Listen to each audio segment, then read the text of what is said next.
नमस्ते, मेरा नाम शुभम है और आप मुझे ब्रेन ऑफ बिहार पे देख रहे हैं। पिछले 3-4 दिन से थोड़ा सा तबीयत गड़बड़ था जिसके चलते हम आप लोग को अपडेट नहीं दे रहे थे और खासकर कोई नया अपडेट भी नहीं था उस तरह का कि ये बताया जाए। हाँ, अभी 2-3 अपडेट ताज़ा आ चुका है और ये एकदम सकारात्मक अपडेट है, जिसमें पहला है कि जो रिट पिटीशन ये कुशवाहा जी के द्वारा लगाया गया था, उनके संगठन के द्वारा लगाया गया था, उसकी लिस्टिंग हो गई है और 7 मार्च को ही केस लिस्ट भी हो गया है 2 नंबर कोर्ट में और 9 नंबर मामला है। कॉलिंग नंबर 9 पे ये मामला लिस्ट हो चुका है और वहीं माननीय जस्टिस हैं संजीव खन्ना जी और दीपांकर दत्ता जी, 2 जज हैं इसमें। आप लोगों को याद होगा कि जब 9 जनवरी 2023 को सुनवाई हुआ था, जब दिया गया था 18, 19, 20 अप्रैल 2023 का टाइम फाइनल हियरिंग के लिए सहारा सेबी वाला मैटर, उसमें भी सबसे सीनियर मोस्ट ये थे जज थे संजीव खन्ना जी। तो उनका कोर्ट नंबर 2 में ये मामला लिस्ट हो चुका है और मेन लिस्टिंग भी आ गई है सुप्रीम कोर्ट के साइट पर। तो ये अच्छा है कि पब्लिक के तरफ से पहली बार सहारा सरकार और सेबी के अगेंस्ट में कोई सुप्रीम कोर्ट में गया है। अब ये एडमिशन के लिए 7 तारीख को लिस्ट हुआ है। पहला मेन यही है, देखना है कि एडमिशन किसी तरह से कोर्ट में केस का ले लिया जाए और आगे नोटिस इशू करके हियरिंग इसका स्टार्ट हो। तो मेन पॉइंट यही है कि एडमिशन हो जाए, यही हम लोग कामना करते हैं कि जल्द से जल्द एडमिशन करके और इसका सुनवाई का काम आगे बढ़े। तो ये एक सकारात्मक न्यूज था जो कि देना जरूरी था आप लोगों को। बहुत ही अच्छा हुआ क्योंकि पोर्टल का जो स्थिति है, ये चीज अब डेट ऑफ बर्थ मिलाया जा रहा है, पोर्टल में सील मिलाया जा रहा है, तो जितना नियम कानून है इसी बार मिला लिया जाएगा कि कुछ आगे के लिए भी छोड़ा जाएगा। कि जितना नियम कानून है क्या सहारा के फंसे हुए जमाकर्ताओं और एजेंटों के लिए है? क्या इसमें कोई छूट नहीं दी जा सकती है भुगतान करने के लिए? जब ऑथेंटिकेशन हो चुका है आधार से, ये लोग जान चुके हैं कि मल्टीपल मेंबरशिप है, फॉर्म स्कैन करके सहारा ने नहीं रखा था, आईटीआर के बिना जमा कर दिया जिसके अगेंस्ट में इनकम टैक्स ने नोटिस दिया है, उतना 13,000 करोड़ का केस वो भी सुप्रीम कोर्ट में चल रहा है। तो ये सब तो सुप्रीम कोर्ट तक बात जा चुकी है। अब इसका रास्ता निकालना है कि ये सब क्राइम हो चुका है, इसकी सजा या तो सहारा को देना है तो आप दीजिए, तो वो भी आप नहीं कर रहे हैं, खाली मामला को लटकाया जा रहा है। इसलिए इसमें सुप्रीम कोर्ट का हस्तक्षेप जरूरी है। तो देखिए, सकारात्मक हम लोग सोचते हैं कि जल्द से जल्द इसमें सुनवाई होगा और जो होगा हम बताएंगे। दूसरा, कल यानी 4 मार्च को सैलरी वाला भी मैटर था। हम आप लोग को बताए थे कि एक सैलरी वाला भी मैटर कुछ लोगों का चल रहा है। सारे जितने स्टाफ हैं उन लोग अपने से इसको जोड़ के नहीं देखेंगे। कुछ लोग जो गए थे, इंडस्ट्रियल पीस एक्ट 1978 है यूपी में, उसके तहत कुछ भुगतान करने का आदेश आ गया था। तो उस आदेश के अगेंस्ट में सहारा इलाहाबाद हाई कोर्ट जाके और उस आदेश को खारिज करवा दिया। मतलब सहारा को उसमें जीत मिल गई। तो उस जीत के अगेंस्ट में जो पार्टी हैं वो सुप्रीम कोर्ट में केस फाइल किए हुए हैं कि नहीं, हम लोगों का क्लेम जेन्युइन था, हम लोगों को पैसा मिलना चाहिए। तो उसका केस का लिस्टिंग था 4 मार्च को, जो कि सुनवाई नहीं हुआ, नॉट टेकन अप करके चला गया है आपका आगे 26 अप्रैल को।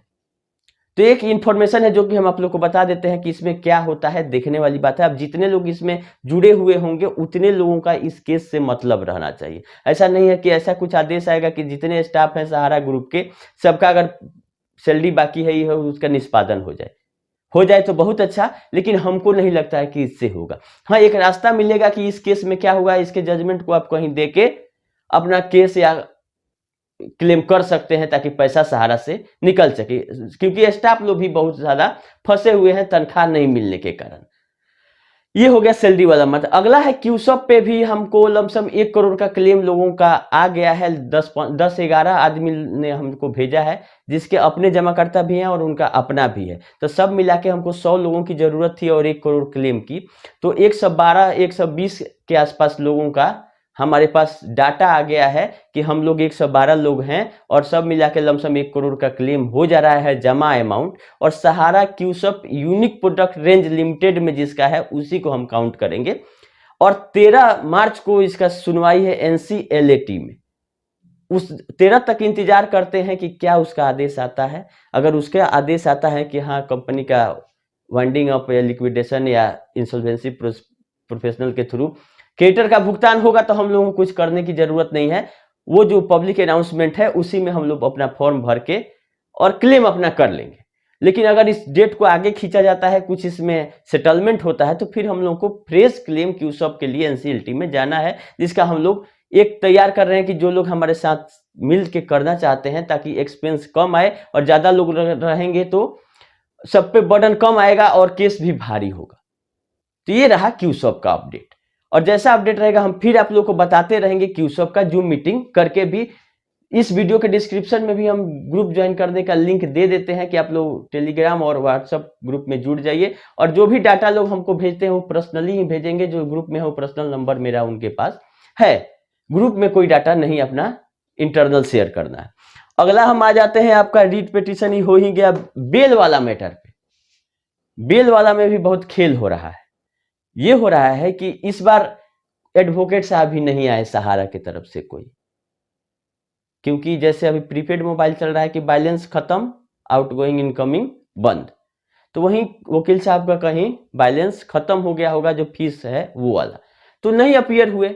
या इसमें चाल भी हो सकती है कि अपीयर ही नहीं होते हैं, केस ऐसे ही डिसमिस हो जाएगा, क्योंकि बेल को रिजेक्ट ही होना है, अगर है तो बिना गए हुए हो जाएगा, चाहे नहीं जाते हैं इसके चलते भी हो जाए। तो जिसमें इसमें जो आईओ हैं वही नहीं आ रहे हैं। ऑर्डर में बोला गया है कि 7 मार्च तक ये मेडिकल लीव में है, तो कोर्ट ने एक नोटिस इशू किया है एसएचओ को, मतलब थाना प्रभारी को, कि अगर आईओ नहीं भी आते हैं तो एसएचओ को आना है। अगर आईओ आ गए तो आईओ के साथ में, नहीं तो एसएचओ को नोटिस किया गया है कि आपको अपीयर होना है पूरा डिटेल फाइल के साथ, कि केस कितना का था, क्या हुआ नहीं हुआ, ऐसे भाग क्यों लोग रहे हैं। जब सेटलमेंट हो ही गया तो डर किस बात का लग रहा है कि लोग कोर्ट के सामने नहीं पेश हो रहे हैं? क्या इसमें बहुत सारे मामले टैग हो गए हैं? तो खैर इसमें बेल को या तो मिलना है या तो रिजेक्ट होना है। रिजेक्ट होगा, यही लोग चाह रहे हैं कि रिजेक्ट ही होना चाहिए, जो कि बहुत लोगों का पैसा बाकी है, और यही मेन 4-5 एक्यूज हैं जिनको पकड़ना जरूरी है, इसीलिए इस केस पर फोकस है। तो वकील साहब का भी नहीं आना ये बताता है कि कहीं ना कहीं हो सकता है कि उनका कोई भी ग्रीवांसेस हो या उनका पर्सनल कोई मैटर हो। कुछ इसमें नहीं लिखा गया कि नहीं आए, तो कैसे हम लोग अनुमान लगाएंगे क्यों नहीं आए। खैर उम्मीद है कि 11 मार्च को आएंगे और मैटर सॉल्व होगा। यही है 4 अपडेट आज का। अगला है कि मोदी का परिवार चल रहा है रात से। अब मोदी का परिवार और एक था सहारा का परिवार। ऐसा मोदी जी का नहीं हो कि जैसे सहारा का परिवार बोलते बोलते सुब्रत राय सहारा जी इतना लोगों को रोड पे ला दिए। तो कृपया कर मोदी जी से आग्रह है कि ये परिवार सहारा के राह पे नहीं लेके जाइएगा।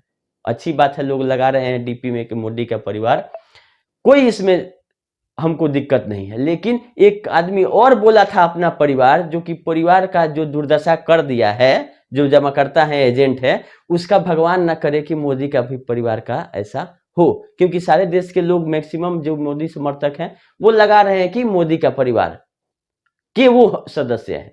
तो सहारा के भी परिवार के लोग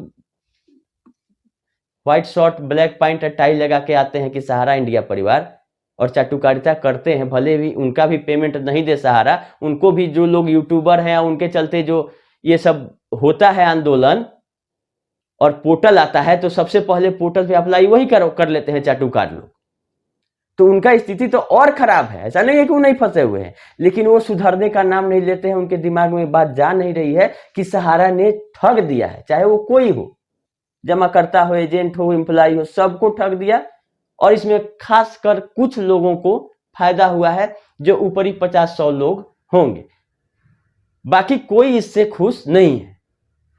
लोग कहते हैं रोजगार, तो ऐसे रोजगार से क्या फायदा जिससे आप मार्केट में निकल नहीं सकते हैं। आज के डेट में बहुत लोग इस पे भी तैयार होगा कि मेरा जितना कमीशन मिला था ले लो, लेकिन जमाकर्ताओं का भुगतान कर दो, तो लोग दे देगा। लेकिन देने वाला रहे तब ना, देने वाला तो 10% आपको दिया, 90% लेके रफू चक्कर है और पोर्टल की तरफ आपको घुमा दिया है। और ये चाटुकार लोग जो ज्ञानदानी आते हैं, सबसे पहले पोर्टल पे अप्लाई वही करते रहे हैं। तो अगर आपका सहारा ठीक था तो आप अपना पेमेंट कम से कम सहारा से ले लेते। आप पोर्टल की तरफ क्यों जा रहे हैं? आप पीआईएल का विरोध करते हैं, आप केस का विरोध करते हैं, तो जिसका पेमेंट और सुप्रीम कोर्ट से मिलने लगेगा तो सबसे पहले आगे यही हो जाएंगे। तो इनको दोनों में फायदा है। एक तो अगेंस्ट में नहीं है कि अगर कहीं चली तो हम आएंगे ऊपर कि हम गुणगान आपका गा रहे थे, आज जब भुगतान होना है तो सबका होगा, तो उसमें तो हम निकल ही जाएंगे। खैर, अब इनको समझाना, और हम लोग बोलते हैं एक माह पैदल जाना वहीं बराबर है, तो समझाने से कोई मतलब नहीं है। आप लोग देखिए कि सुप्रीम कोर्ट में एडमिशन जो हो रहा है, जो केस का रीट पिटीशन कह लीजिए या उसको पीआईएल में कोर्ट कन्वर्ट करता है नहीं करता है, एडमिशन हो जाए, यही हमारी शुभकामना है। फिर जैसा अपडेट रहेगा हम आप लोगों को करते रहेंगे। अभी के लिए इतना ही, धन्यवाद।